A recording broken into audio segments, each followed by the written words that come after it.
Assalamualaikum warahmatullahi wabarakatuh. Selamat pagi, bertemu lagi dengan channel Mado Maribaya. Dalam kesempatan pagi hari ini kita akan menunjukkan bagaimana bentuk dan ukuran kotak budidaya yang ada di lokasi peternakan kami, sekaligus bagaimana bentuk dan ukuran kotak jebakan yang ada di lokasi peternakan kami. Sebenarnya kami untuk kotak jebakan itu disamakan dari jenis kayu yang dibuat dan ukuran, sehingga mungkin ada yang mengatakan masih itu saja. Begitupun kotak jebakan dibuat sama, ukuran yang sama, dari jenis kayu yang sama. Supaya tidak berkesan kotaknya itu saja, ya kita akan sedikit jelaskan. Sebenarnya itu untuk membedakan, karena kita ketika memasang jebakan di hutan mungkin bersama orang lain, satu blok bersama orang lain. Nah, itu untuk mengenali, baik kita mengenali kotak orang lain, begitupun sebaliknya orang lain mengenali kotak kita. Itulah tujuannya kenapa disamakan. Ya, tanpa berlama-lama, ikuti terus Madu Maribaya. Nah, selamat pagi. Ini baru 4 hari kita pindah dari kotak jebakan ke kotak budidaya. Nah, ini pagi-pagi sudah aktif seperti ini. Sangat banyak yang membawa bipolen. Ini bahannya atau bahan kotak budidaya ini dari kayu suren merah. Jadi untuk menjawab supaya tidak berkesan membuat video itu saja atau upload video yang sudah lalu, jadi kita akan coba videokan satu-satu sebagai contoh saja. Jadi kotak yang kita buat itu ukurannya sama, bahannya sama, termasuk kotak dari kotak jebakan. Ini kotak budidaya satu sama nih. Nah, ini yang kedua sama juga, tapi yang ini belum aktif, baru kemarin sore ini kita pindah.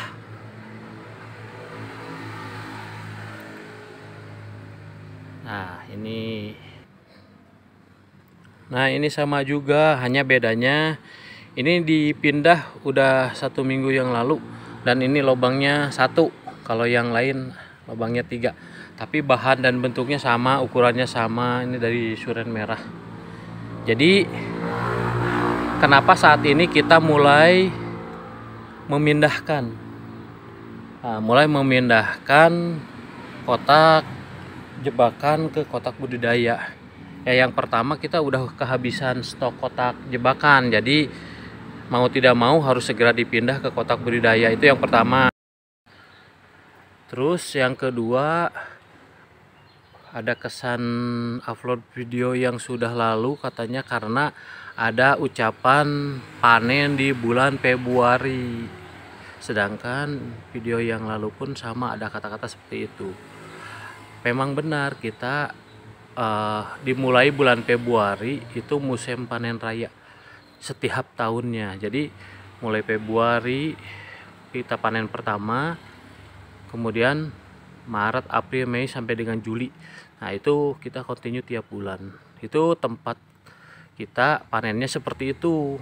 Jadi apabila kita membuat upload video setiap tahunnya, kalau tentang musim panen ya kita tetap ada ucapan panen di bulan Februari. Ya, terima kasih atas masukannya dan penggemar setia saya yang selalu mengikuti dari tahun ke tahun, sehingga kata-kata itu dikritisi. Terima kasih sekali. Nah, dan ini kotak jebakan. Kotak jebakan ukuran kayu sama juga.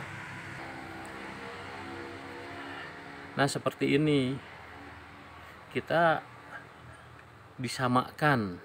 Nah, ini sama juga, hanya bedanya bagian pintu masuk sebelumnya udah ada hama yang makan, jadi lubangnya lebih besar, tapi ukurannya sama, bentuknya juga sama. Nah, yang di depan juga sama. Nah, ini sama. Jadi istilahnya apabila ada yang mengatakan itu kotaknya itu saja, lebahnya juga itu saja, lokasinya itu saja, dan itu hasil upload video yang lalu atau yang sudah lama diupload kembali. Nah, itu salah sebenarnya. Bukan kami tidak jujur dan mengelak, tetapi memang kenyataannya seperti itu tidak benar. Kemudian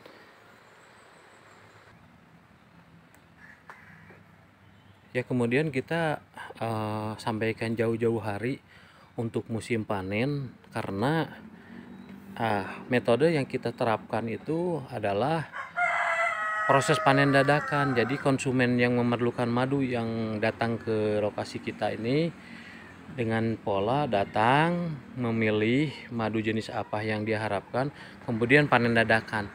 Itu yang diterapkan di tempat kami.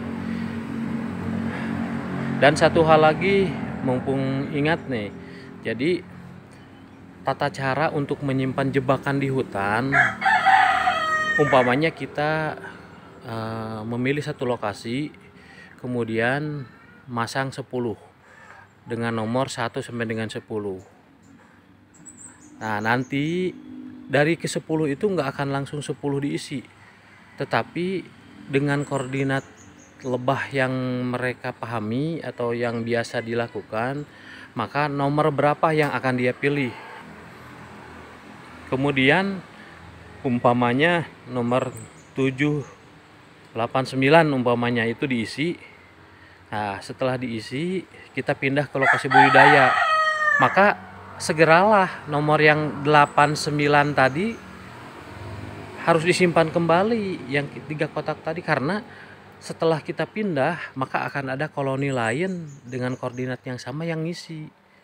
Jadi yang belum terisi biar dipindah ke lokasi tadi, karena tidak semua nomor tadi atau titik tadi memiliki koordinat pilihan yang baik bagi koloni lebah liar. Nah, itu salah satunya mengapa kotaknya sama, lokasinya seperti di situ-situ aja. Nanti sebagai bahan masukan bagi kita, nanti kita akan jelaskan mulai dari pemindahan atau penyimpanan, dan kita akan kasih nomor dan tanggal. Itu sebagai wawasan kita, masukan kita. Terima kasih sekali. Ya, mungkin itu yang bisa kami sampaikan pagi ini. Ini sengaja kita buat sebagai jawaban, karena ada yang menyampaikan katanya ya seolah-olah kurang tepat lah. Terima kasih atas masukannya. Apabila video ini bermanfaat, jangan lupa like, share, and subscribe. Selalu ikuti channel Manu Baribaya. Assalamualaikum warahmatullahi wabarakatuh.